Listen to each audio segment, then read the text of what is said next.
Oh, the mistake, and McBreen's clean through on goal here to win it. What a miss from Daniel McBreen. Fucking dog shit. Life must go on, even if it's no fun. Just pretend to believe in the future. Now that is a quote from Louis Ferdinand Céline's first novel, quite possibly the greatest book ever written, The Nightmarish Journey to the End of the Night. In it, we follow the misfortunes of the deeply cynical Ferdinand as he somehow survives World War I, travels to Africa and then America before becoming a brutally disdainful doctor in the most underprivileged suburbs of Paris during the Depression. Now, the writing excites you, it entices you, and it repulses you simultaneously. Disgusted, you just can't look away. Now, Ferdinand may not have known it, but he was quite clearly a fan of the Isuzu Ute A-League. From watching defending champions crumble, overlooked champions wasting on the bench, champions of time wasting, wannabe champions.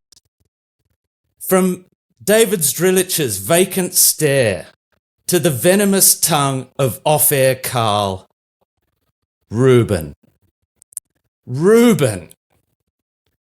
A-League, we fucking hate you. But Jesus, we love you. Welcome to A-League Off Air. Robbie Thompson here with Daniel McBreen. Macca, what a weekend. How are you, mate? Mate, that's one of the best yet. I was riveted. I was captivated. Hey, you start writing some novels, please. I didn't have a game yesterday, so I got to get into the beers and get a little bit loose and think about my intro for the first time in a couple of weeks. I've moved house, so that was all done. So there you go. Well, it was worth it. No you should games have Sundays on Saturday. Off more often, Sunday. mate. Sundays off more often. The intros have gone up a level. But you are right. Beautiful. We do fucking love it and we do fucking hate it at the same time. I'll finish. I actually have one more little quote from that book, which is, that is perhaps what we seek throughout life, that and nothing more, the greatest possible sorrow, so as to become fully ourselves before we die. Hey, this is prophetic about the A-League, isn't it? Just, you have to bear yourself open. Yeah, it is a superb book. I encourage you all to read it. But of course, we're not here just to do a literary review. We're here to talk about the A-League. Macca, how was your weekend before we do? And we have a very special guest to bring in as well. So let's continue with a few trivial intros and stuff before we get into the meat of it. My weekend was good. Swapped a Friday to work on a Sunday so I could go to Crowded House, and everyone knows I'm back on the beers, and they went down well again. 4 games on Saturday to get across, which that was a bit of a killer. An entertaining game yesterday as well, with some goalkeeper hijinks and bloopers, which I always love. So just to confirm, you went to Crowded House instead of the Central Coast Mariners versus Adelaide. Yeah. And can I just ask, were there a few thousand Central Coast Mariners fans there? Because there were none at fucking Industry Group Stadium. Yeah, I think maybe Crowded House with me, because that was fucking dog shit, the crowd, wasn't it? I'm going to dive straight in on this. And I'm sure Simon will join us when he comes in. Hang on. No, let's bring him in. Let's bring him in, because if you want to talk miserable A-League moments, there's one man who's lived them all. He's been around for the whole lot. We thought, we have our brand new T-shirts on. You can see Macca's, I think, if I can. There you go. So we thought we'd get on a man that knows a thing or two about selling T-shirts to the Australian footballing community. It is with great honour that we welcome Simon Hill for the first time onto A-League Off Air. Simon, you know the drill. How the fuck are you, mate? Great to have you on at last. Yeah, great to be with you guys. I thought when you were talking about dog shit moments, I thought you were going to say that I contributed most of it. No, you've been keeping it out of the mire, I think, for many years. I also loved your little poetry at the top. When I heard the name Ferdinand, I thought, oh, here we go. This is going to be a dig at Man City before I get on. Yes, very good, very good. No, we've got plenty of digs at Man City coming up. Don't worry. They'll be a lot cruder and a lot more obvious. No doubt, no doubt. Did you get up? All right, Simon? so Did you get up? oh yeah, You got up, didn't you? Of course I got up. Yeah. So I'm doubly pissed off this morning because not only did I have to set my alarm again for 9:30, but we fucking lost with 5 minutes to go when we should have won the game. Anyway, we're not talking about Premier League tonight. No, we're not. Or the morning. But it's funny. no, absolutely not. All right, so let's talk about the Central Coast Mariners. We're going to go through it game by game, people. In keeping with the theme and the start of and the intro, I've decided to stop saying like, subscribe, follow. Macca and I don't fucking like or subscribe to anything. We don't follow anything. So why would we ask you to? Fucking do what you want. Don't tell your friends. We don't give a fuck. Here we are to talk about the A-League. If you're here, it's because you want to be here. We're not going to fucking hassle you with social media shit. Central Coast Mariners 0, Adelaide 4. Macca, go. Well, fucking dog shit. Crowd, honestly, I've been on Twitter and said this to a few people on there that I don't know what the Central Coast Mariners can do more to ensure that they're going to get crowds. They've holding every trophy apart from the Australia Cup at the moment. They're back-to-back champions. They've been playing great football over the past 2 seasons. Yeah, okay, this season hasn't got off to a great start, but we saw that last year when they came home with a wet sail. They do a lot of community work. Well, I'm 99% sure they still do. They used to do incredible amounts of community work to be out there in the community. And 4,000 people turned up on the weekend to watch a game against Adelaide, who are doing really well, who have a huge rivalry against the Mariners, in my opinion, over the last few years with the finals football they've been playing against each other, some of the games they've put up, that it's so disappointing to see that little amount of people turn up. And then to see the performance on the pitch as well, as they have dropped off a cliff from last year, and we've spoken about that ad nauseum. But I think one thing we haven't really spoke about enough is of how good Adelaide actually are. I think they went under the radar in pre-season. People were like, oh, yeah, they've done okay. They've got a few players here and there, but they seem to have a real blend of real good experience and youth. And I think they're genuine contenders. I'll be really honest.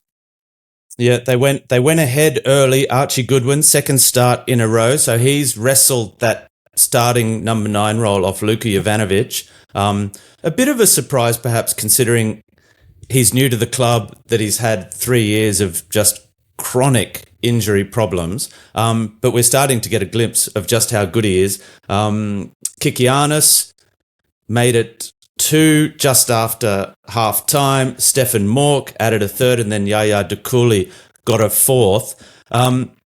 Yeah, look, the Mariners have fallen off a cliff, but Simon, this Adelaide side, I mean, we've spoken about it over the last 3 years.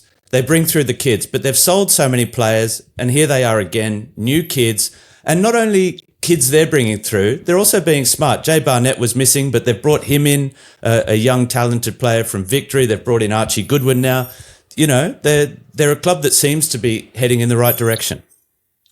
Yeah, and I think, you know, what the club need credit for, and probably Carl Viet more than anybody else, it's easy to say, oh, well, you know, they've gone with the kids. There's a few other A-League clubs that have gone with kids without anywhere near the same level of success. It appears that by the time they're ready for the first team, a lot of these kids, they're not only versed in the way that Adelaide United play, but they're ready to contribute to the team. There's a cohesion about them. Obviously, they didn't have the best of seasons last year, but you know that those players, when they hit the first team, they look as though they're ready not just to contribute, but to take their game onto the next level. And we've seen that in terms of, you know, a production line of players that have gone from, you know, the junior setup through to the first team, and then a lot of them go on overseas as well and get, you know, transfer money in for the club as well. So they've got a good system. The Mariners probably the next best, although obviously they're having some, you know, problems this season. They've lost a lot of players again, but Yeah, I think they have a proper identity, Adelaide United, in terms of the way they play. And that's down to Carl Beard, or a lot of it anyway, not just him. But they're going well, and I agree with Macca. I think they look like contenders. My big question for Adelaide, in the off-season when they lost Ilan Kunda and Ibasuki, was, okay, so who's going to score the goals? But they found goal scorers, not just the two strikers that you mentioned, Goodwin and Jovanovic, who are sort of vying for that number 9 role. But Stefan Mork's contributing, one or two others as well. Kikianis scored at the weekend. So, they've got goals all around the team, and that always gives you half a chance. So there's a lot to like about Adelaide at the moment. They have also, I think, the big problem probably you would say with Adelaide is their centre-back pairing over the past few years. They've had makeshift people in there. They've had rotations in and out. They just haven't quite seemed to get it right. But Bart Vren's coming in and Kikianis, the young one next to him, he seems to be a great find, real experience, quality player. And that helps Kikianis as well, having a young guy, and we'll get onto another centre-back pairing that we'll get onto that can't keep a clean sheet later on. But I think when you have that real experienced centre-back next to a young up-and-coming talent, it helps them so much through the game that maybe they've found the right mix finally after so many chops and change and always changing through injury, suspension, or just through form. It looks like maybe they've got their centre-back pairing now right that could lead them to be a lot safer at the back as well. And they've got Jordan Elsey to come back as well, so they've got another option there. Yeah, but this is what they do, isn't it? They've got, Johnny Yull, Ethan Alagich, but alongside them you've got Stefan Mork and Isaias. You've got youngsters mixed with old players in all those positions. Bart Friends has been outstanding. That what they're doing, the way they've got the mix right. And to Simon's point about the youngsters that are ready, I think it's all the credit, as you say, to Carl Viet, but because remember everyone saying, play Nestory. Why isn't Nestory starting? Where is Panache Madana? Johnny Yull's a great player. They're not playing because they've got to wait. They've got to bide their time. They have to be ready. Now, it's a subjective choice, but the runs are on the board there. The proof is there that Carl and his coaching staff, they can judge when a young player is going to be ready. They are not going to be rushed. They're not going to throw them to the wolves when they're not ready. And if they do, they'll pull them back and say, okay, you can take, you need a bit more time. You're not ready for this level. So they're not only looking after the club, they're also looking after the players' best interests at heart, I think. Yeah, plug them in. It's not a case of, we talk about other clubs have a lot of youngsters that they have to play every week. They seem to have this knack of having the squad depth and the rotation that they can go, you get 10 minutes here, you get 5 minutes there. All right, now you have 15 minutes. We'll give you one start, bang, you're back on the bench again. And it's that blooding in and giving them little bits of taster of it. And then, with young players too, you have to bring them back down to earth every now and then just to go, hey, don't get ahead of yourself, you've got to sit back on the bench and bide your time. And they seem to get that blend really right really often. One other thing on Adelaide, Robbie, before you move on, I think if they can keep Archie Goodwin fit, watching his movements, we've always known he's been quick and that he knows the way to goal. His biggest problem has always been his body and getting him fit and keeping him fit. If Adelaide can do that, then they've got one heck of a player on their hands. We've always known his potential. Really, it should have been the Jets that were the beneficiaries of that. For whatever reason, that didn't work out. But Adelaide certainly can be if they can keep them fit. Yep. Yeah, I think he got 15 goals this year for them. I've seen Archie for the last 4 or 5 years now, and we've always known he was a talent. His body just couldn't get right, but they've taken him on there with a long-term contract and said, we're going to look after you and we're going to make sure you're right, and we are going to really take our time. But he's, like you say, Simon, his movement, his natural movements in the striker's area, you just when you step back and just watch him, all ball get cleared and all players will move in one direction, and you just watch him just slowly walk just backwards in another direction, because he has an innate sense, that striker's sense of, well, this is where the ball's going to come back in, or this is where the most dangerous area is, so I'm going to put myself in that position. And while everyone else is concentrating on where the ball's gone and what's happening over there, he's just nipping into another area, or he was dragging defenders one way to run back into that other space. He has a real striker's natural ability to be in the right place and the right time. But he's also can finish, and he is quick as fuck as well. So even if it's a high line, lightning quick. He can cause all kinds of problems. And I think if he gets his body right, in Newcastle, they've always said, and we've always agreed, that he could have a really good career, but he just hasn't been able to do that. And hopefully we're starting to see the fruits of that, looking after him and getting that body right. A little bit of housekeeping. Isaias played his 239th A-League match for Adelaide, which is one more than Eugene Galekovic. So congratulations to the Spaniard on making the most appearances in club history in the A-League. Another little bit of housekeeping. Simon, we're not on the radio. We can talk shit as long as we want. There'll be no moving on until we have got blood from this fucking stone. So long as my battery runs anyway on my phone. We have to talk about the Mariners. What went wrong? Macca, we'll go to you because we know that you bleed blue and yellow, not blue and gold, because that's I could take you're the other team up there. in midfield, what I mean, Harrison Steele, Alfie McCalmont, they're good players. Alfie McCalmont's a former Leeds player. He's played championship football. He's a very promising. Well, he's a Northern Ireland international. He should be coming here and being a lot. And he is improving. And I know he's a new player, but you need more out of that type of play. You need more out of that midfield. This was the midfield of Nisbet, Ballard, Tapp, and I know they've lost Brad Tapp. They've had a pretty bad run with injury, it must be said, of weird contact injuries as well that, are frustrating. But this just doesn't look the side, and it's not just personnel. They don't look a side that plays the way they played with the courage of last year. I think this really highlights, because I think McCalmont's not a bad player, and I also think Harrison Steele's not a bad player. I like both of them, to be honest. But I think this highlights how important and how good Ballard and Nisbet were. It took a little while for people outside of the Mariners to talk about them the way that people inside the Mariners talked about them. But now that they've both been taken out of there, I think it actually even emphasises more how much of an impact those two had. They ran the show. Literally just ran the show for the Mariners, to let all the flair players go and do all their other stuff. And that's the other thing they did have too. When you look back at the start of last year, they had their Tulia, you had your Torres, you had, the year before in Cololo and these players. I'm not seeing that at the moment. Theo Harris is there. I don't think Theo Harris still is a 90-minute player for me. I think he's a real good impact player. Obviously, the Pizzio's not there. I like Kusevski. He's a fullback that wants to get forward, but we're not seeing... He and Theo Harris dragged at halftime. Yeah. So we're not seeing that electric quality playmakers that can create something out of nothing in that front third. And there was probably two little moments that I think it might have been still at 0-0 or 1-0 where Qual almost got on the end of a through ball, and if he got a touch past the keeper coming out, he would have probably finished into an empty net. And there was a header where he sort of strained and tried to get a head on. That was really their only two opportunities. And then next thing you knew, boom, the game was gone and it was blown out of the water.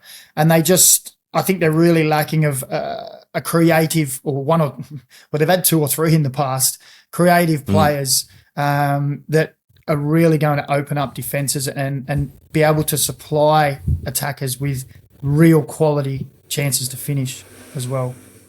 So the Mariners' comeback has just stalled after back-to-back wins over Newcastle and Sydney. So much narrative about repeating what they did last year. It may yet happen, of course. Adelaide remain undefeated then. They have the best attack in the competition as well. Let's move on. Let's head across the ditch. Wellington Phoenix 1, Macarthur FC 2. Valère-Germain missed a penalty for the second time in a row, but got the follow-up in the 7th minute. Costa Barbarouses equalised. Wellington Phoenix, after a slow start, probably had the better of the first half. They really forced Macarthur onto the back foot. But then second half, I thought Macarthur were outstanding. And the winning goal, the first for Dean Boschniak, was outstanding. Was a beautifully worked goal. There were a couple of little talking points here involving Jakey Holman and others.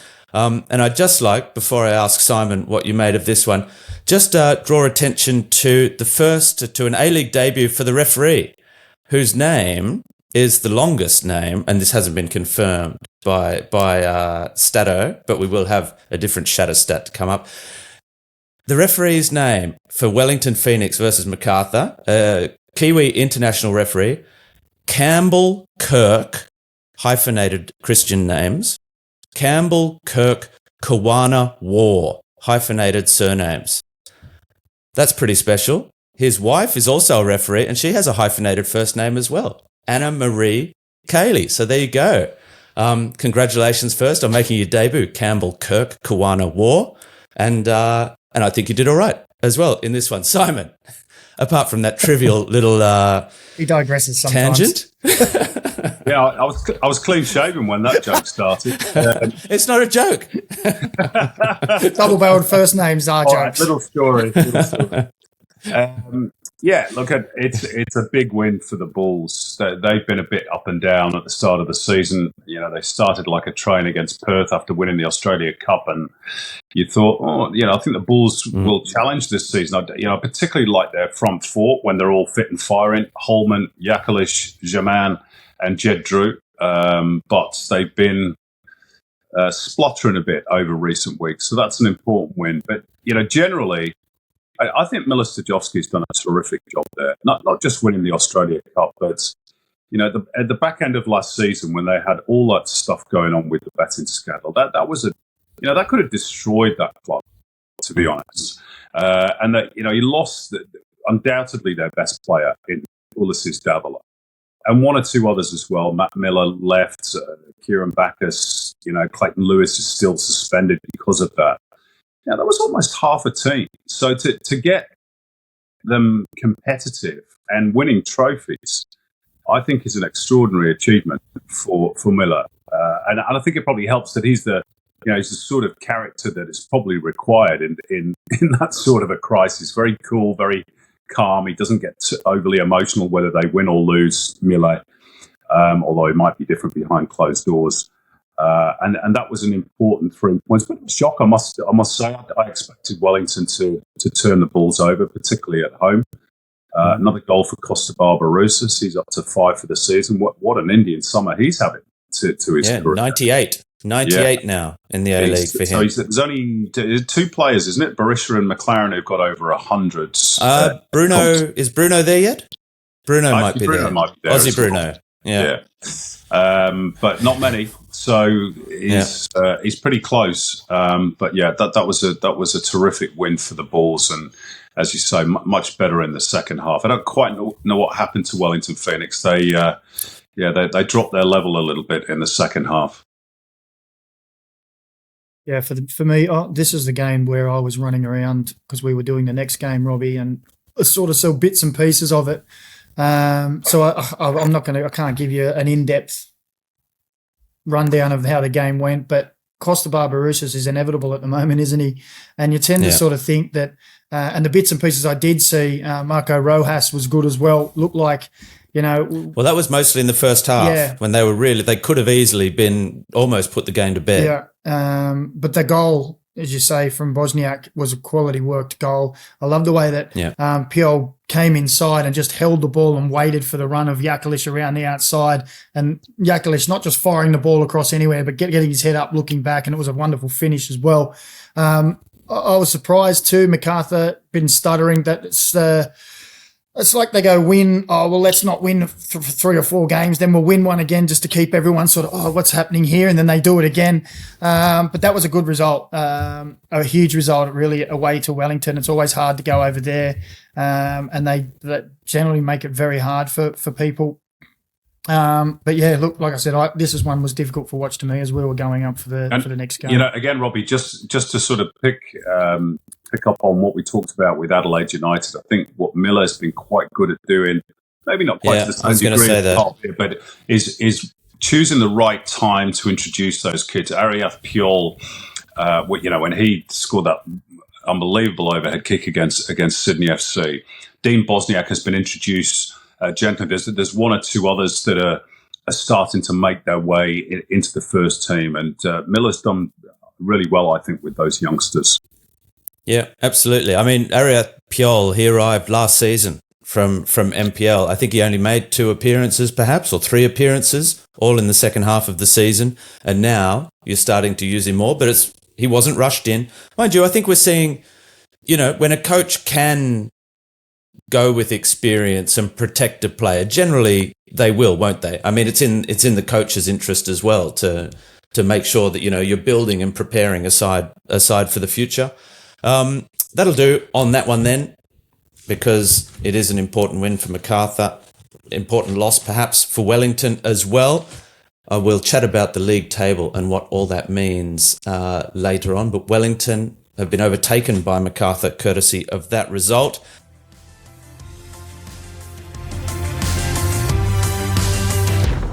Maybe we'll do a Who the Fuck Am I Now? Hey, 2 games in?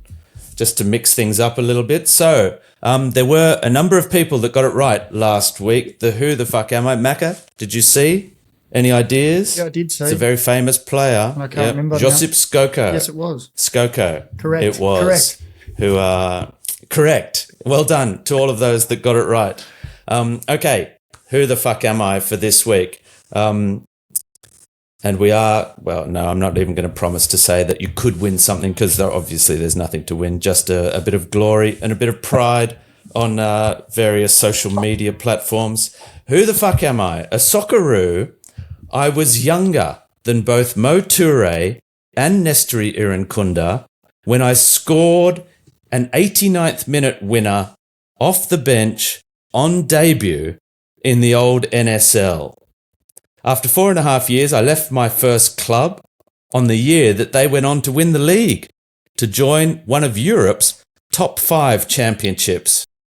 From there, I returned to the NSL before entering the A-League era, where I won 2 individual accolades, but left for Europe in the off-season, followed by which my A-League club again won the league in my absence. After 3 years with 3 clubs in 2 countries, I returned to the A-League, where I ended my career after a final loan spell in the Middle East.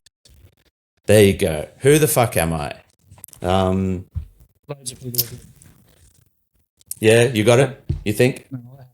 I think I might have an idea, but ooh, well, don't say. Give us another clue that I can tell you if you're on the right track. And it can be a good clue if you've got one. Clue. Let me have a think. Did some TV punditry work. I'm not sure. I wasn't here for 20 years, Simon. Well, it's probably, probably not then. Yeah. Anyway, get on. Answer. Who the fuck am I? Or, as I like, I have seen some of our listeners using the WTFAI, because nothing works better than, some initials on social media, apparently. Speaking of social media, we're going to have to talk about the celebrations that we had. Kikianis, what the fuck was that? He said afterwards, I've got to stop looking at TikTok after putting his shirt in his shorts. Does anyone have any idea what the fuck that means? Do any of us have TikTok? No, we don't. It's the one that I haven't got. I don't have any. I don't know. There's been a few different celebrations, though, haven't there? We saw Dukali with the backflip. He pulled out the Nestori backflip. Yeah. There's a couple. I think Segacic pulled up a couple of celebrations, didn't he? A sleeping one. There's kicking arms. Moreno went through the whole routine, didn't he, when he scored a few weeks ago? Oh, Moreno. Well, this is where it all started, Simon. This is where it all started. We said he's done every celebration that he can do in the whole season in one go. So we need to see someone try and beat him. So what we actually want, Simon, we've put out a call. We want the players and teams in general to start choreographing some serious, all-in goal celebrations. But unfortunately, the good old days. No one listens. Yeah. Brisbane Raw did the rowing one. Come on, guys. Fire up. All right, let's move on to I guess, should we call this the match of the round? I think it probably was. Yeah. And not just because there were 7 goals, but actually this was not a bad match of football. You know, sometimes you can have a 3-4 or a 4-3 where, you know, nothing much happens in between the goals. There are loads of mistakes. This really wasn't the case. This was a really good match of football, and Macca, we were calling it, but probably a bit of a surprise to see this from Western United, a side that, you know, have also struggled. They play some good football, but they're another team of kids, aren't they? I'll be honest, I picked them to come last start of the year because they were just so young. I just thought, and you know, even the players who are a little bit older, they were like, do they have enough experience? Well, they got some gems in there as well. Abel Wallati gave Ryan Grant headaches all day. He's quick, he's powerful, he knows how to use his body as well. He'll suck the defender in, get his body in and use them to roll. That really, I like the way he does that. Just gets his ass out and uses them to roll them away, and then he's pushed them out the way and he's gone. And he caused all kinds of problems week before. Lots of balls in the boxes, getting it, and then Ryan Grant had a torrid game against him as well. But they were good. You know, they had their chances, and when they got their chances, they scored them. The game, as you say, was really good. But I think we've got to talk about Sydney FC and this style that at the start of the year, I reckon 95% of the people picked Sydney FC with their squad to win. And I do remember us saying on here that probably their little soft underbelly could be their defence. Two young centre-backs. They like to press and go, which can leave them exposed at the back. And I think we really saw that again on the weekend, that this pushing 5 players forward and leaving them exposed at the back has caused problems. And they haven't clipped a clean sheet all year. We see them now struggling to be in the top 6. They can't get any consistency. And we had the discussion, Robbie, when we're in the break, is that, well, Popovic is going in the window. He's only here on loan unless they get him to stay. But if they don't get a senior centre-back in that position, because the next one will be Aaron Gerd, who's also a younger guy, do they have to start thinking about maybe tweaking their style of play a little bit? Do they have to start thinking about sitting 2 6s in front to protect them, to be able to screen anything that's in front, or to maybe even to be able to get back if they get broken through their press? Because they seem to be exposed quite a lot, and they seem to be, well, they don't keep a clean sheet. So what's got to give? Do they keep this age-old question? Does Wolfie keep saying, nope, this is the way I play and we're going to keep going and going and going? Well, this could be the outcome. It could be that they're so inconsistent that they don't end up being where everyone thinks they should be at the top. Or does he have to go, all right, I don't have the senior player or that one real centre-back who's going to take the scruff of the neck and organise everyone? Do I have to temper it a little bit and not change completely, but just be a little bit more pragmatic in their way they go about it? You had a great opportunity there to use the great Topor Stanley scruff of the horns, which you didn't take again, Daniel. Yeah, you can have that one. There was no Leo Senna, Simon.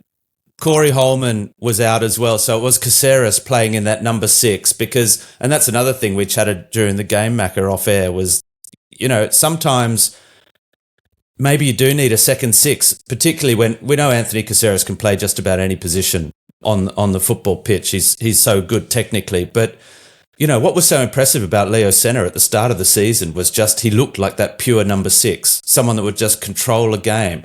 And Simon, what's your take on this team that's split between 5 sitting back and 5 going for it? You need balance.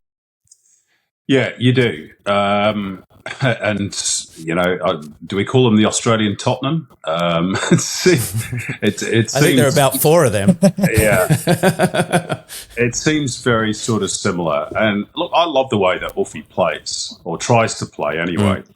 But there does have to be a bit of a balance, particularly when you've not got, you know, your first choice personnel available. I think you have to a certain extent, pick horses for courses. But, you know, this is the same question that Ange gets asked every week with Tottenham. And he's got a lot of injuries and, you know, similar sort of outcomes. They can win 4-0 one week and lose 4-0 the next. But yeah, I only saw bits and pieces of this game again, same as Macca for the earlier game, because I was preparing for the Wanderers Brisbane, but it did seem as though Sydney were a little bit too open. Popovic got caught out of position for at least one of the goals. And I note that Uffy has said in the post-game wash-up that some of the players need to have a long, hard look at themselves in the mirror, which is an interesting comment. He's put it back on the players, which can sometimes backfire. But that's back-to-back losses now. And, that some of the defeats this season have also been, to a large degree, self-inflicted. They've had too many red cards, 3 already this season.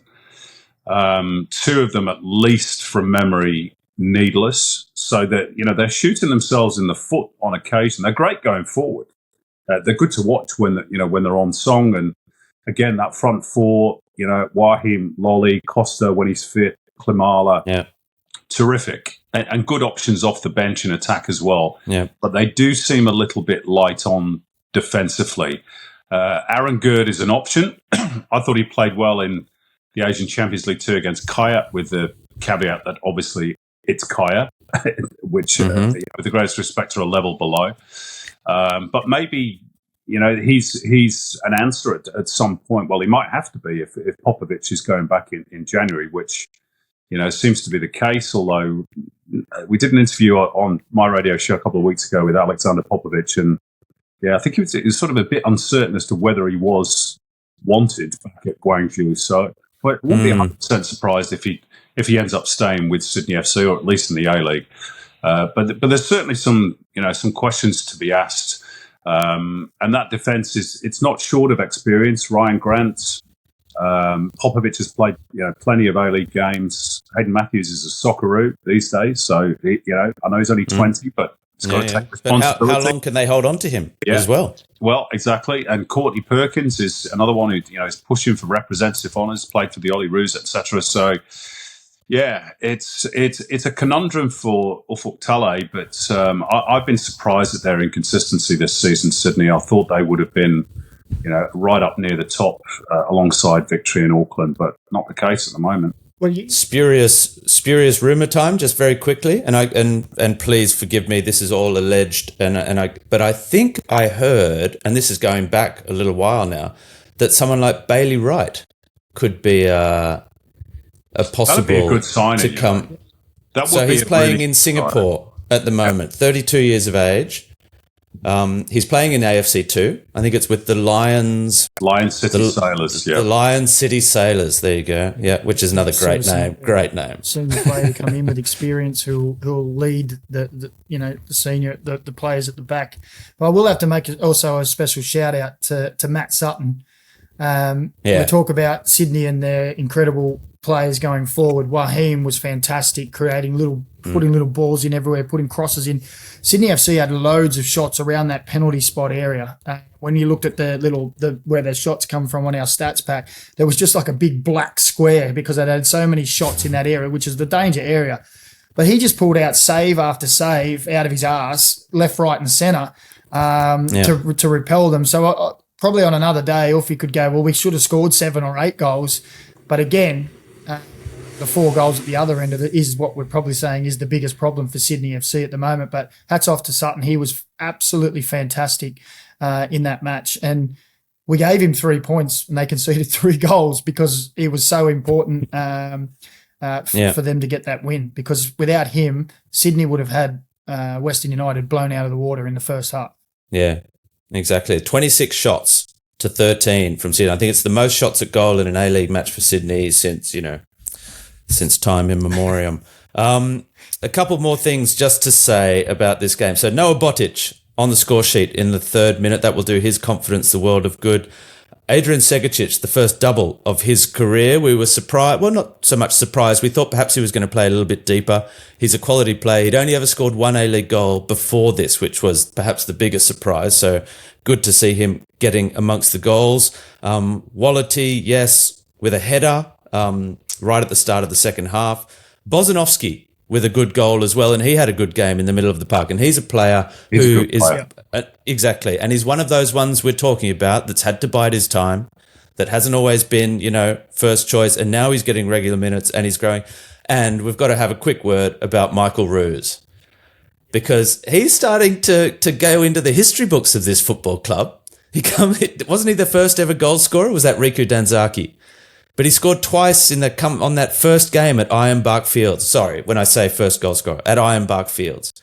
I think he scored twice in a come from behind win or something. It was improbable. And this again, for Michael Roos to be your hero off the bench. And he broke down in tears at the end of the game. And I sent out a couple of messages. I actually asked Johnny A, look, what had something happened? Was there something, just the emotion of the moment. Coming back to Sydney, has had to bide his time for a chance, scoring the winner, and just broke down. Nice to see, really, that it can mean so much to a young player like that. He's moved around a bit, hasn't he? And he's there now. And that's another thing we spoke about in the call as well, is that the substitutions, Lawton, or is it Lawton or Loughton? I can't remember now. Yeah. Lawton. Lawton. He came on and put a wonderful ball with the through. hair. And it was good. Roos is a big, strong player. And I was watching, we're obviously, you're watching the whole picture unfold. But in the background, as he went to make him turn his run, he got blocked. And I thought, this ball's going to get played and he's not going to get through. But he used his strength and power to get away.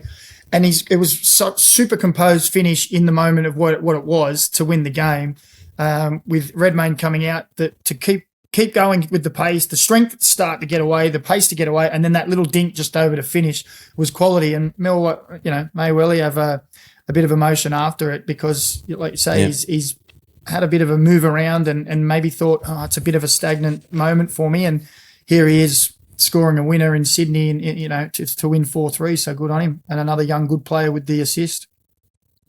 And important, I think that takes Western United level on points with Sydney FC as well on 9 points. So, we have a heralded team like Sydney FC that are playing in the continent, that we all think, Douglas Costa and these, Waim, these players, Joe Lolly, the reigning Alex Tobin medalist, players that we think are going to dominate all those individual accolades at the end of this season again. And here come a bunch of kids where we know that the budget the belt has tightened, that Johnny A has to try and work with what he's got out at Ironbark Fields, and here they are doing a great job. So if you look at Johnny Alois's team, they've been beaten by more than a goal once, and that was Melbourne Victory. Okay, and we all know Melbourne Victory. We all think they're going to be right up there at the end. Johnny A's team, they're very hard to beat. That's one thing they have been, is very hard to beat. And if you look back to their game against Adelaide, where they really should have got that penalty that would have put them, if they scored it 2-1 up, you're talking about that game turns into a loss because they go down the other end and score. You actually look at what he's done there with this team, and you're going, fucking hell, they're doing all right. That game, if you think they win that game, if they score the pen and they see that game out, they're sitting on 12 points, and we're talking about how fucking fantastic they are in the top 4 or 5 plays. I think Johnny's doing a really good job with that squad. Angus Thurgate is another one I'll mention in there. Still only 24 years of age, but he is everywhere on that pitch, everywhere. I think if you take him out of there too, you see a big hole, and you realise he's one of those players that you realise when you take him out, what a difference he would make to that team as well. But Johnny's doing good things with him, I think. And since we're on the topic of Angus Thurgate, and we will soon be on the topic of time wasting, how good was the shithousery in the final seconds of suggesting that the ball for the corner was flat? Well, that was and having to find another ball to take the corner. Yeah, that was time wasting to a small degree. There's time wasting and there's game management, and then there's absolute fuckery that we saw later on in the day. Exactly. We will get there. Before we get there, Simon, we're going to head out to Combank Stadium with you, where I race back from Allianz to watch this one. Western Sydney 2, Brisbane 2. This looked, honestly, after half an hour, like this was going to be another 4-3 or a 4-4. Yeah. And then it all just fell apart. And of course, there was all the shithousery in the second half of and Ruben getting caught on camera. Now, can we talk about the game first? Because we're going to have loads of time to talk about all this. Let's keep it on the game first. Tom Waddingham got another goal. It was a good goal as well. Brandon Borello scored a fantastic free kick. Maybe for me, Macklin Freak, won't want to see it too many times, even though it was a great free kick. I'm not suggesting it's as bad as Beach yesterday, but I still think Macklin Freak should have done better. But Simon, talk us through this game of what was a brilliant start, explosive, and then a bit of a wet squib at the end. Yeah, well, I'll talk you through 45 minutes because really that's when the game stopped. Up until that point, it was excellent. It was a really good game of football. The Wanderers' same old frailties defensively coming back to haunt them. They took the lead twice, and twice Brisbane pegged them back. Absolutely sumptuous finishes from Brandon Borello. And you're right, I think Macklin Freak, when he watches that again, he's probably a bit disappointed. I think I said that during the call, but it did have a lot of dip and swerve. I think we even likened the ball to the Jabalani because it was moving around so much. Maybe it was the cloud cover overhead, I don't know. And then Tommy Waddingham with a goal that, when you watch that, first of all, you go, oh, yeah, that's a decent goal. But you look at the angle that he's at. He has a lot to do when he picks up possession. He's got a defender that's in close vicinity as well. And to find the angle to perfection, I thought that was a terrific striker's goal. Macca will know better than me, but for me, that was a brilliant goal and underlines one of the great things that I think is emerging out of this season, which is that finally, Australia seems to have some good young number nines coming through. Tommy Waddingham is one, Noah Botic is another, Archie Goodwin and Luka Jovanovic are two more at Adelaide United. They're not the finished product yet. We all know that. But Waddingham in particular has a nose for goal that is rare, particularly inside that penalty box. He doesn't do an awful lot outside the penalty area. When the ball is in the right position for him, then he'll score. And that's something you just can't teach. So I'm excited to see where he can go. So the first half was terrific. And I thought, same as everybody else, I thought, we're in for another 4-4 here, like Brisbane had against Macarthur.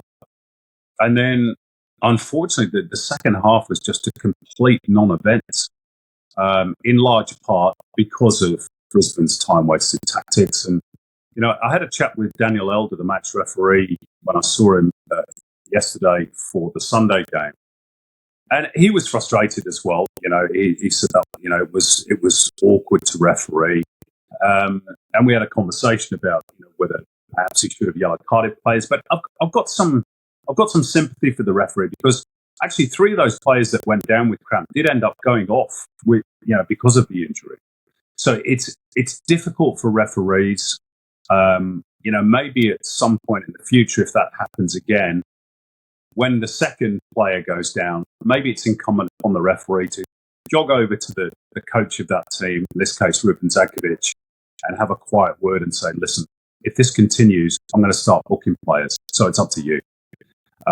Because it was too much. Okay, a couple of players injured, you accept that.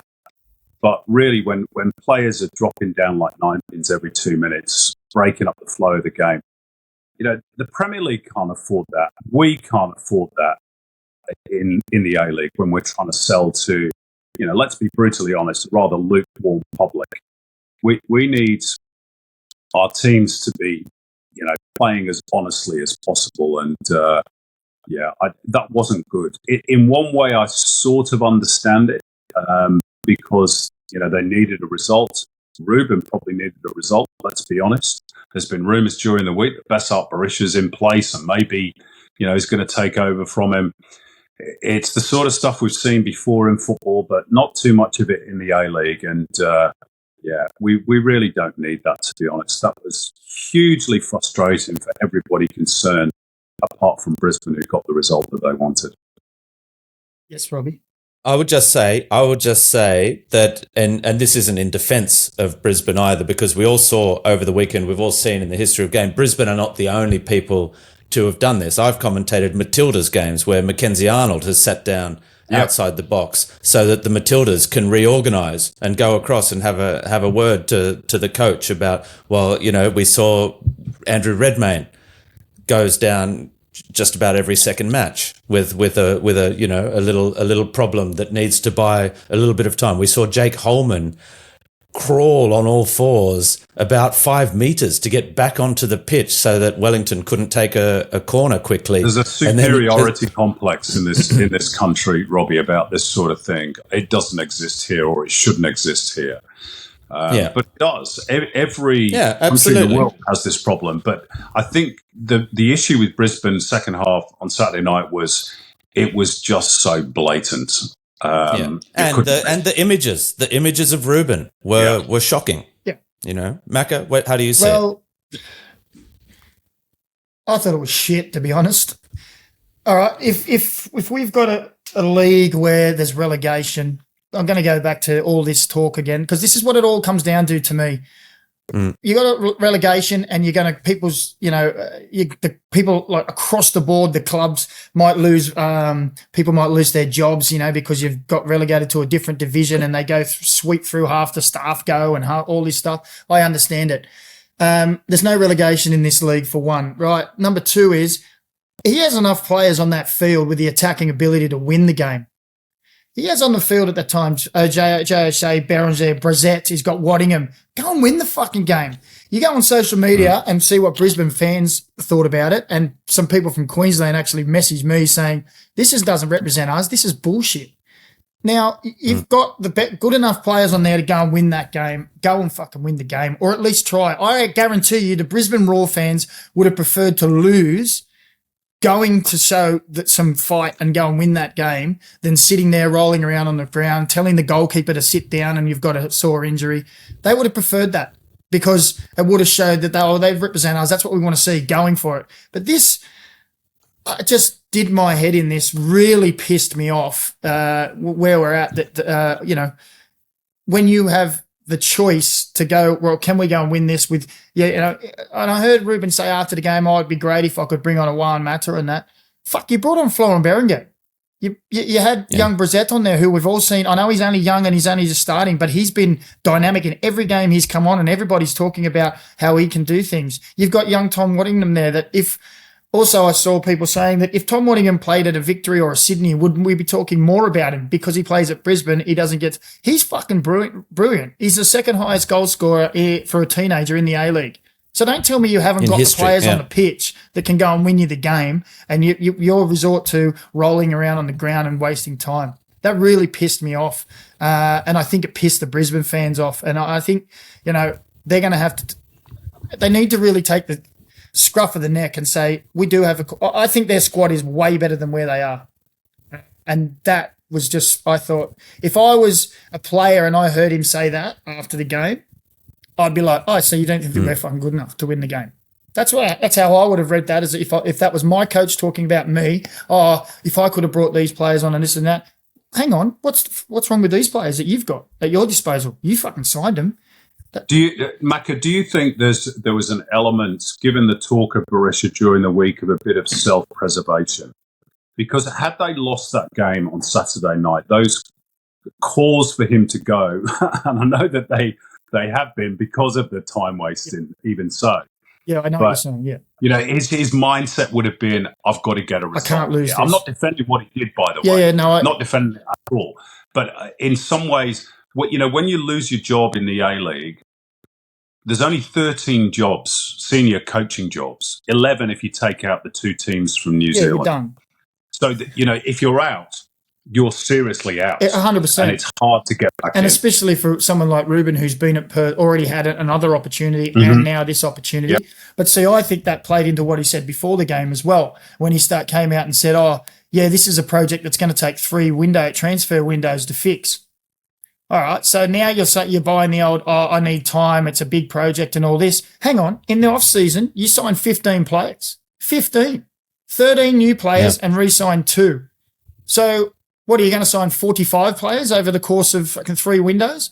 This all now smacks of... maybe then after signing 50 players, we can start to see some results. It's not viable. No.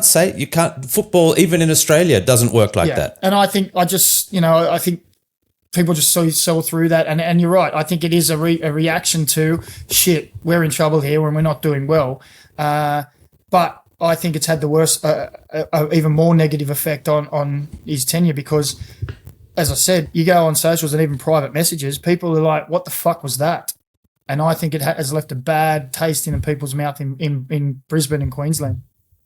Robbie, can I make a general point about the two clubs on Saturday night? It struck me, and part of my intro on Saturday night was about this. 10 years to the day on Saturday, the Wanderers were playing Cruz Azul in the FIFA Club World Cup. Had they won that, they would have played Real Madrid in the semi-finals. 10 years ago, Brisbane were winning the third of their championships, and the shadow of Tony Popovich and Ange Postecoglou still hangs over both clubs. And I know Macca was critical of the Mariners crowd on Friday night, and rightly so. I think it was a poor crowd. But the fact that 6,500 were at Combank Stadium on Saturday night to watch Western Sydney Wanderers, for me, is even worse. They're two clubs that have horribly lost their way, and they should have been two of the powerhouse clubs, really, in the A-League. They've got big enough catchment areas. They had a good basis of success given to them by Popovich and Postecoglou, and they're a shadow of their former selves. You've been to Parramatta back in the day, the old Pertex Stadium.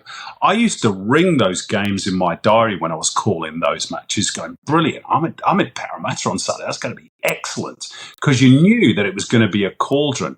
Now, it's like a lot of other A-League grounds. It's very quiet, apart from the RBB. I'm not criticising the fans that go, by the way, anywhere. But there's the fans that are going are the ones keeping this whole thing afloat. No, they're brilliant.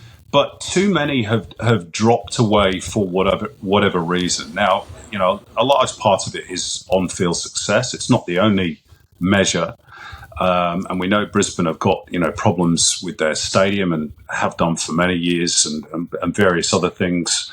But it's, as I said on Twitter, over the weekend, I could weep for what's been lost at the Wanderers, because they were worth going to watch just to be a part of that atmosphere, and that's long gone. Derbies aside, that's gone, and it's a tragedy for the A-League.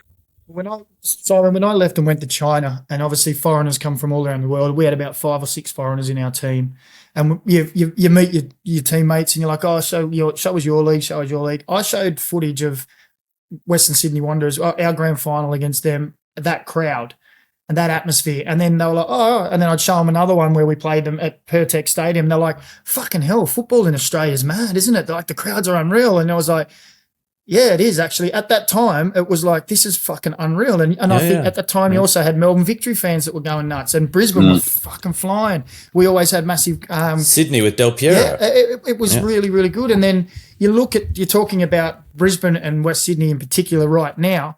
Not like they didn't have people who've got money behind them. You can't say that Lederer hasn't put everything on a plate as far as amenities and all the stuff that they need. It's all been put there. So it's obviously got to be, you'd say, over the course of the last 10 years, mismanaged into what they've done. And the same with Brisbane. Disconnect as well. There's a disconnect. Obviously, what happened with the RBB back in the day, they felt that they weren't backed. And that's not to say that, there weren't some idiots in there that caused some trouble. There was. But there always are idiots. Of course, in every sport, not just ours, and around the world. But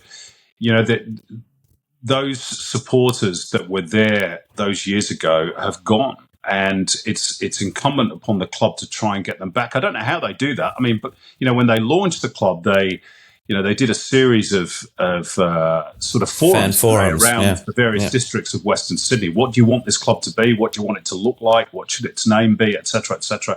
Maybe it's time they did those road shows again and went back to those places and said, why aren't you coming? What do we need to do differently for you to get back and support this club? Because, sorry to harp on this point, but we've got theoretically 4 or 5 big clubs, or should have big clubs, and they style themselves as big clubs in this league.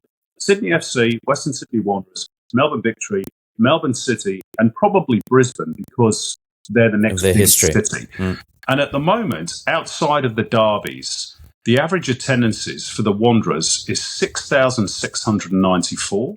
That's without the derby. Melbourne City, I haven't got the crowd from yesterday. Obviously, they've got a big crowd for the Melbourne Victory game, their home derby. But the crowd against the Wanderers was 5,060. It's not good enough. Brisbane, 7,425. That's without the 15,000 crowd that the A-League claimed for the Unite round against Adelaide, which was the best just before the Sydney derby accounting I've seen all season from the APL. And there has been some very creative accounting. Yeah, so we need those clubs. This is not me, taking a sledgehammer to anybody specifically, but we need our big clubs to be big. Yeah. They've got to be set in the way for all the other clubs. If they're getting 10, 15, 20,000 every week, then we can deal with a 4,000 at the Mariners now and then, or a couple of smaller clubs struggling. But you'll also find that the Mariners crowds will build as well. That the rising tide will lift all boats if you have those leaders leading the way. Yes, exactly. And I just think those, particularly the two clubs in Sydney and the two clubs in Melbourne, they've got the catchment area. They should be doing a lot better. Yeah. All right. Let's talk about who's casting the shadow over Perth at the moment. If those two clubs are currently navigating in the shadow of great former greats, are we talking Perth and Nick Tanner or Bernd Stanger or Tony Popovich? Tony Popovich again. Is he in two places? Those long legs. Perth. We have to talk. I mean, if Ruben is feeling the heat in Brisbane, how about David Strelic in Perth? Now, any goodwill and positivity during pre-season when David Strelic was announced, when confirmation of Ross Pelligra, the Pelligra group taking over the club, the Tony Sage era was finished. There were big plans. Stan Lazaridis, sporting director, they were talking the talk. They have absolutely failed to walk the walk so far. At least they have 2 points to show.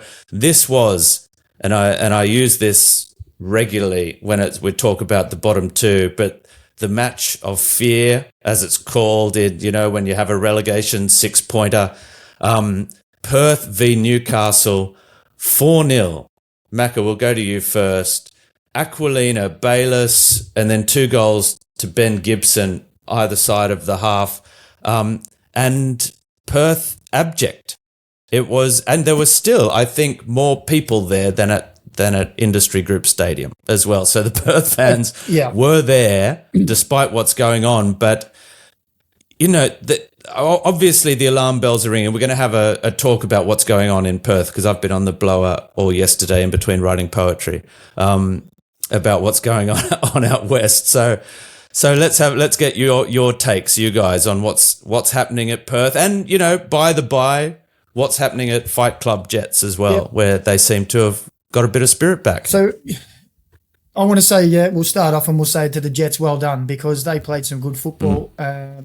Maybe Rob Stanton did get the gloves out this week and they had a few home truths and knocked a bit of sense into each other or a bit of pride or whatever it was, because they came out of the blocks straight away and they had some good performers across the board. Ben Gibson got a couple of his first 2 A-League goals.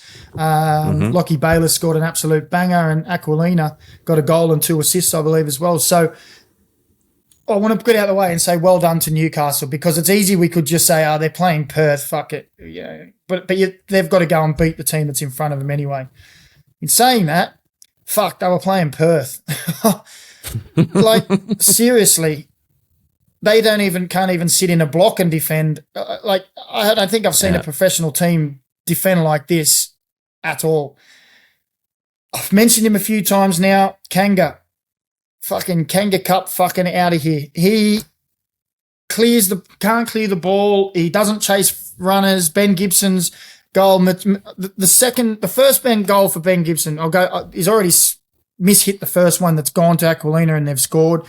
Ben Gibson's goal, we can go to Lockie Bayliss as he nutmegs someone inside the box before he puts it in the top of the box.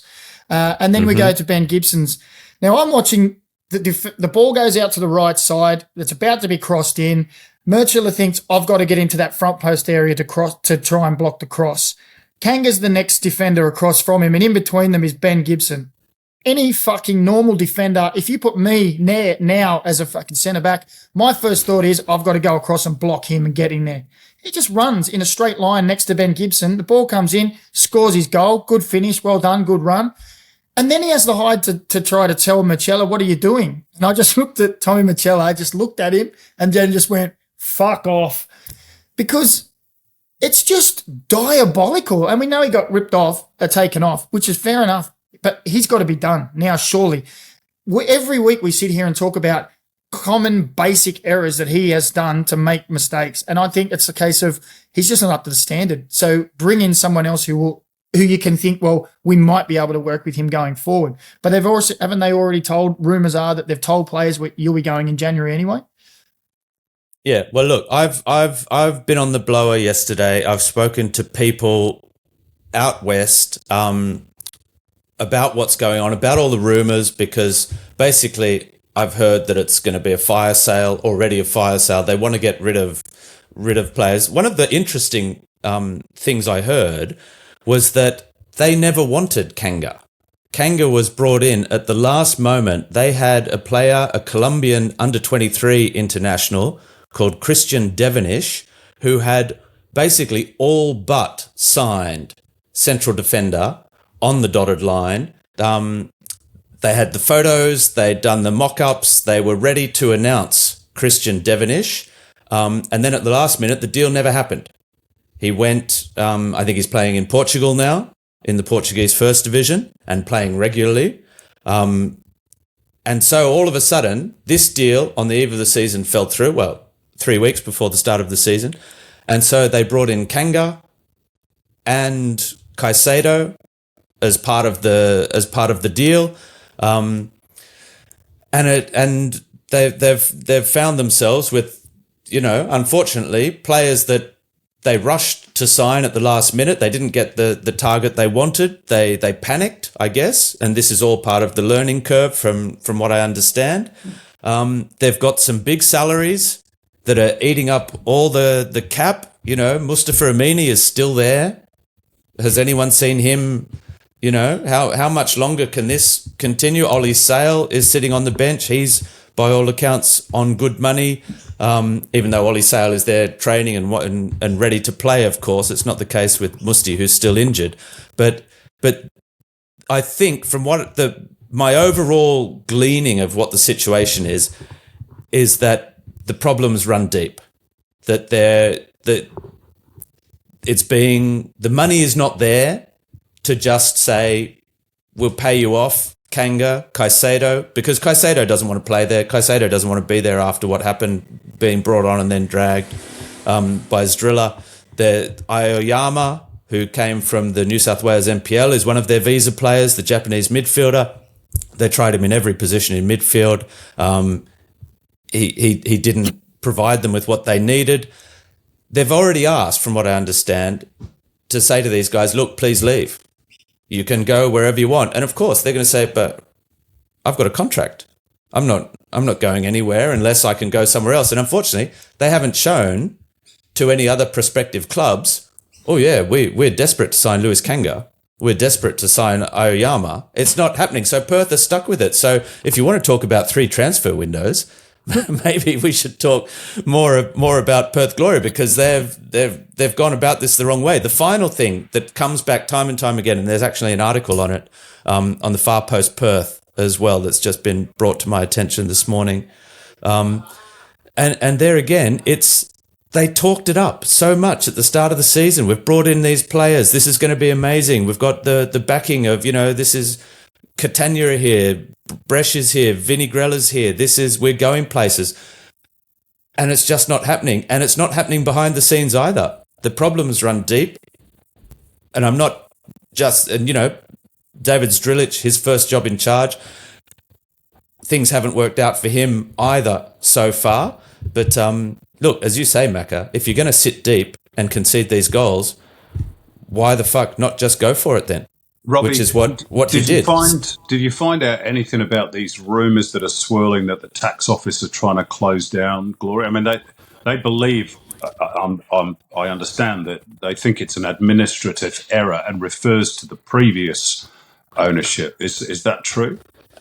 Okay, so this is it depends who you ask, Simon, Okay. and that's why I didn't want to bring it up, just because the reports I got are so conflicting about this.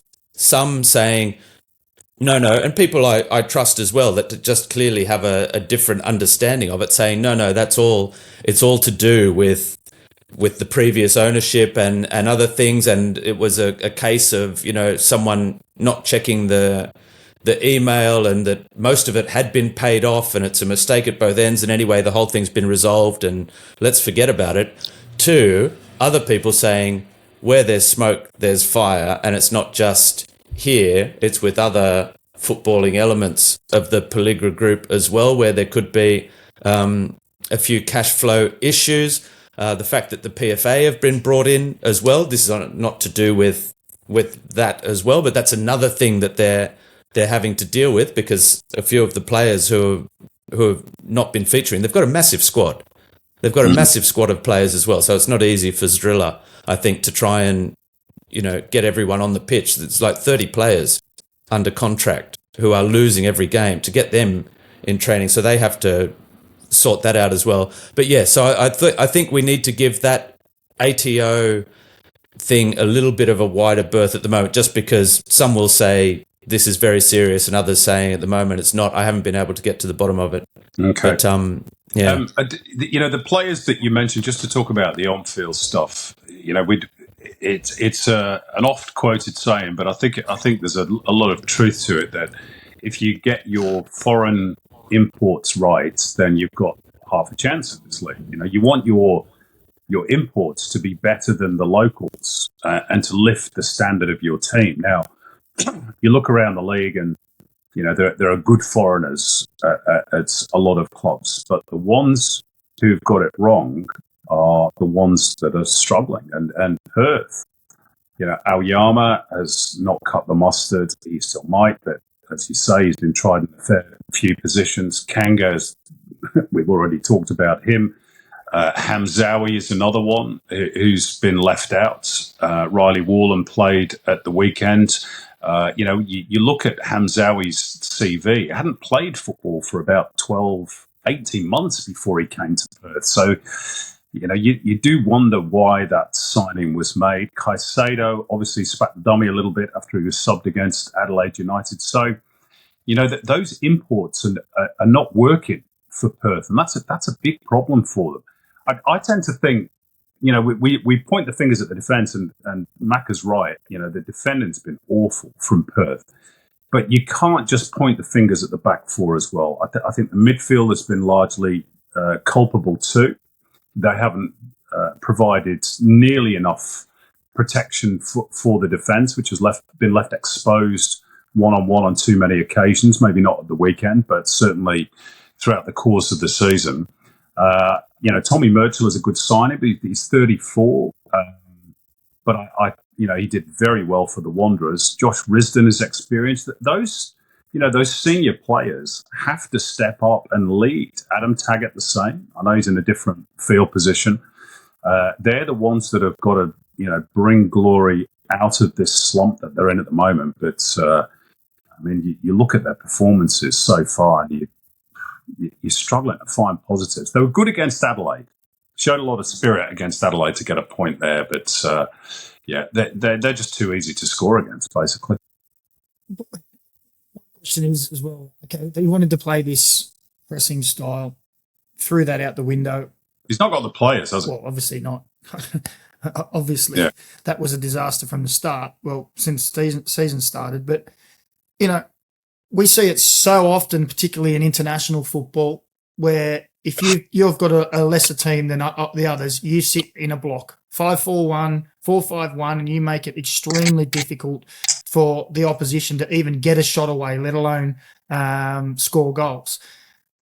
Are they doing that at training now? Is this what the coaching staff's now working on, or what are they actually working on? Because it seems to be that they're just running around like headless chooks. It's so easy. Could anyone have thought that the Jets were struggling? Rob Stanton last week was fucking pulling his hair out, going, "Fuck me, this team, I just need something from them." And they've gone out and smashed. I think it's their second or third best away win in the history of the A-League. With a really young squad. And like I said, I'm trying not to take things away from Newcastle. I don't want to do that because they have to beat them. But they just, they're not organised. They're disorganised. They're all over the place. Yes, they're making individual errors fucking all the time. But what are they working on at training now? It is my question, because I've seen so many average teams be able to sit in a block and make it difficult for good teams. And they can't even seem to do that.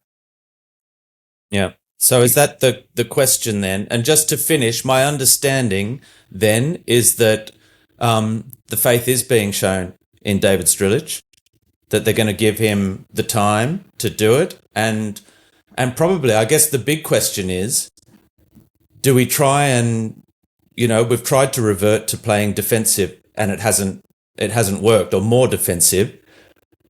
Do we just now go back to what we were trying to do and say, fucking let's just go for it? And then when you've got so many kids, do you say, look, our foreigners aren't up to it. I've got a bunch of kids. Do I play them? And is that in their best interest as well? Because we were talking about how good Adelaide have been at protecting, about nurturing and bringing players through. Sydney FC, Uffy as well. He's got loads of kids. They get a few minutes here and there and they look good. Marin France, Quintal, these guys, It's got to be a balance, hasn't it? It has to be a balance. It's got to be the balance, exactly. If you're just sending the kids out to get flogged every week, that's going to do nothing for them or the club. So it's got to be a balance, which is why I say I think, there's some of the... They're getting flogged. They're getting flogged every week, the club. I mean, that's now, what is it, 18? 18 now without a win? They equal the all-time record next week if they don't win. Yeah. I mean... Against Brisbane. Oof. Yeah, exactly. More fear. Is it the Spoon Derby? We've got to come up with a derby name. Yeah, there you go. That's for our listeners. Give us the name of this match. The El Sacchio. Okay, time for let's leave it there. Perth Brisbane. Fucking hell. What that is something to look forward to. Have you got that one next week, Robbie? I don't know. I've got to check. No, I don't think so. I'm on Melbourne Derby on Saturday night, and then I'm on Monday. Is it Monday Night Football back in Campbelltown? Are you not on that, Simon? Oh, I'll have to check the diary. Goodness, yeah.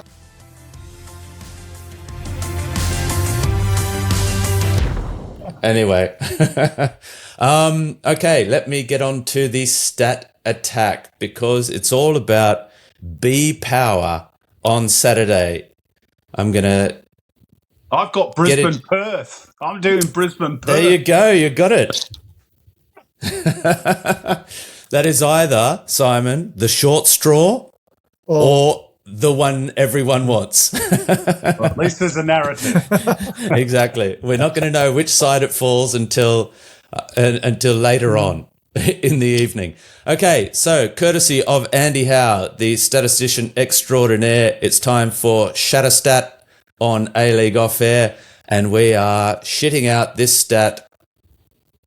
Make sure you follow him on Twitter and wherever else you can. He is the A-League and the FA's official statistician, and he sent me this overnight. He sent it very early in the morning as well, so I don't know if he was like me, unable to sleep and getting up, or whether he was just updating all his stats. But Andy Howe, thank you once again. Here it is. B power on Saturday. Saturday's scorers included Barbarousis, Bosniak, Botic, Bozanovsky, Borello, and Bayliss. This is the first time since the mid-1980s that 6 players with the same surname initial scored on the same day.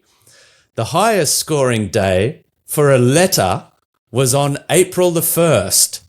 No fools, 1984, when again the Bees held court with 8 of them. Mark Barton, Josip Biskic, Steve Blair, Ken Bowden, John Bradley, Doug Brown, Steve Bryant, and Gary Byrne were all on the score sheet. Now, Stato could have left it there. But Stato always takes it to the next level. It was the M's turn on Sunday. With just one game, on Sunday, it was the M's turn with Guillermo Mai and Nader Moreno and Medin Mehmeti all scoring. Again, Stato. This is probably why he was up so late. Big days for the M's in the past included, and this is chef's kiss, I hope everyone is sitting down. Big days for the M's in the past included June 21st, 1981, when Lopez Manecas, Sergio Melter, Dave Mitchell, Bob Mountford, and Jim McBreen all scored. And then again, on June 29th, 2001, when Brad Maloney, Commons Manapi, Scott Miller, Alex Moreira, and Daniel McBreen all found the back of the net. Now, if this isn't Stato's crowning moment for trivial fucking information, Howie, what you a need moment. to get out more, mate. Go and have a beer. I just want to know what his search criteria, how many fucking algorithm search criteria does he have in his spreadsheet? Because he finds the He most. doesn't live in a house. He lives in a supercomputer. Exactly. He's one of those people that's managed to access the rest of his brain capacity. Yeah, You know, it's like, yeah. I haven't managed to access the most that most people do.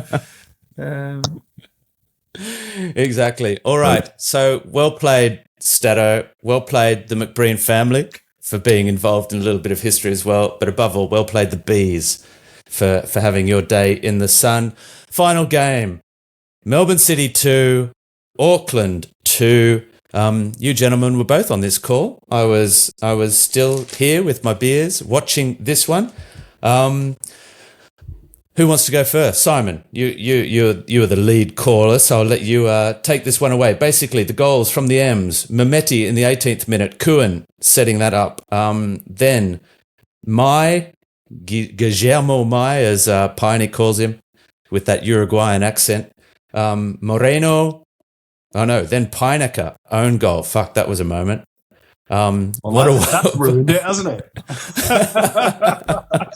And then, yeah, exactly. And then the Moreno free kick. It wasn't a great day for the goalkeepers, let's face it, Simon. No. This was the proverbial game of two halves. City were very good in the first half, deservedly in front thanks to Medin Mehmeti. Very tidy finish as well. He looks good. Another young striker, 17 years of age.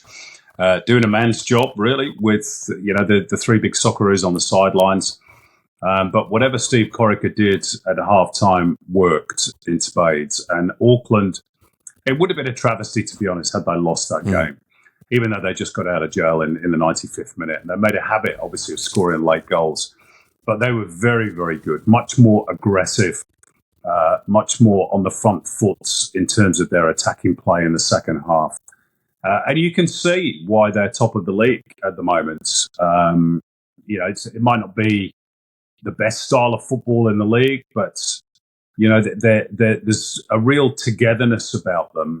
And Steve Corica, as we know from the past, he's a smart coach. He made a change at half time, brought off the young kid Finn McKinley, who'd picked up a yellow card in the first half, brought on Moreno, and he thought they'd put them 2-1 up, and then all of a sudden they're 2-1 down, and then he gets that free kick, which, Pat Beach should have saved.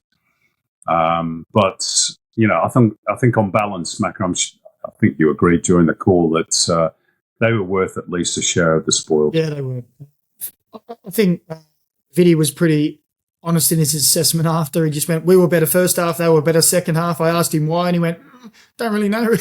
It was one of those days. But I think looking back, McKinley did okay in midfield, but you could hear Stevie on the sideline, Corica, constantly saying, play forward, play forward. You hear him quite often on the sideline telling his team he wants him to play forward and forward runs.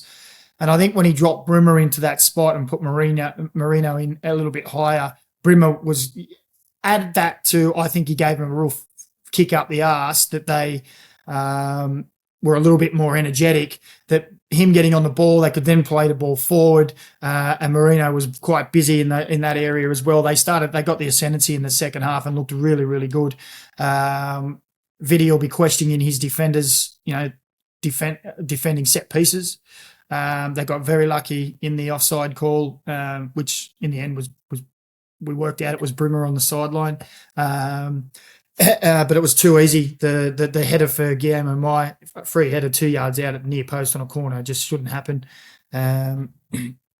Gillian, again, I keep saying, if he can find a little bit of end product, whether that's assists or goals, he's dangerous. He always gets opposition on the back foot. He's very lively. And it was an entertaining game all around for mine. I thought it was a really good game to watch. It was an easy game to call because it was so much happening. For me, Melbourne City again looked very good down that left-hand side where Kuhn, Politidis and Aziz Bates are really striking up a good little triumphant there. And Steve Ugarkovic on the right-hand side making those late runs forward in behind. It was close to getting another goal as well, but close to offside. Yep. So it was a really entertaining game to watch, and Auckland seemed to have, as Simon said, that togetherness. They never say die. We're going to fight for each other. And, they were a little bit lethargic and their press wasn't there in the first half, and I think Stevie Corica would have just said, that's not good enough. That's not what we're about. And they were lively in the second half. Good game. And what can you not love when keepers fuck up one at each end? And, it always seems to happen to a keeper in Alex Paulson too, who's been fucking unreal for ages, doing everything that he can to save him. And then he gets that bobble that goes over his foot and he just stands there and stares at the ground. Would you say that Auckland were unlucky? Or should we not go there? Well, with the whole lucky Auckland they chat. Create their own luck, don't they? Who knows? They do apparently. Well, you look at the bobble that they took for the own goal. I mean, that wasn't lucky, was it? So it evens itself out. I thought over the course of the 90 minutes that they were worthy of a point. Yeah, definitely. Well, I did reach out to Chiefy to try and find out what he made of it, but no answer. It was nice in your post-match interview with Vidi, who you kept there for a long time. He was very patient with you boys. We're having a good time. That he thanked the Amy Park at the end. yeah, it was good.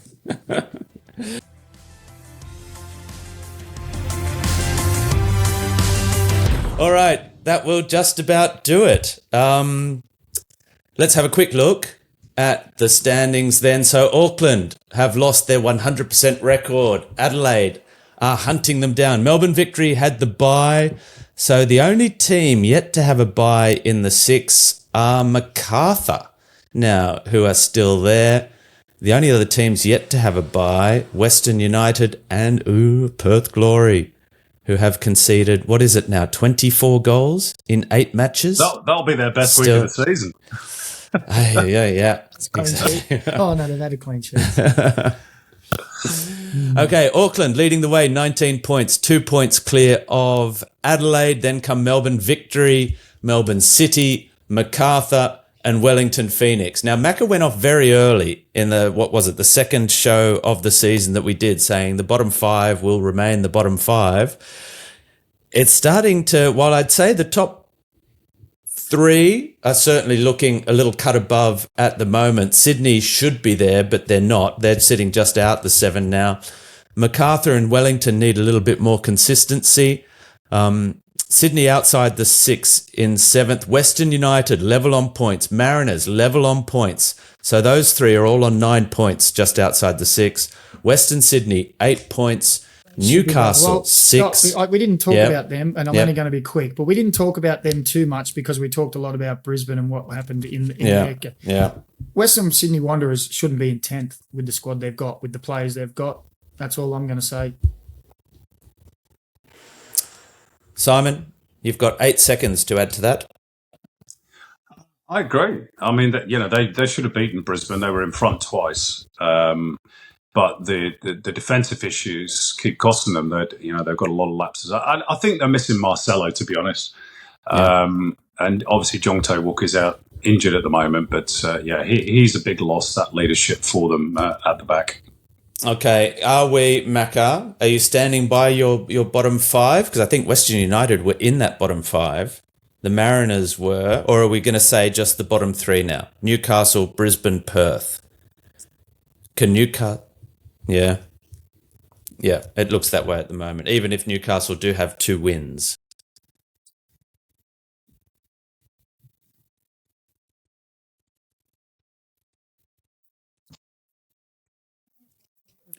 Filter down. Newcastle have the same amount of wins as Western United, Central Coast Mariners, and the Western Sydney Wanderers with 2 wins, which is, yeah. All right, that'll do it. I'll leave you with one more quote from Journey to the End of the Night in keeping with the theme. Then you can all get on with your weeks. The sadness of the world has different ways of getting to people, but it succeeds almost every time. There you go, people. I'll leave you with that. I'm going to have a sleep because I need to wake up refreshed. Don't follow, don't subscribe, don't like anything. Don't just do follow, whatever go the fuck. fucking just... Robbie's off social Exactly. media. He hates it at the moment. We'll see you when we fucking see you. But we are looking forward to the return of the A-League on Friday night, Correct. aren't we, everyone? Correct. 100%. All right. Beautiful. All right. Thank you very much, Simon Hill, for joining us. Thank you, all of you, for listening. All of you. Hopefully, there are all of you listening again. And we'll speak to you in a week's time. Excellent. All done? All good? See you later, people.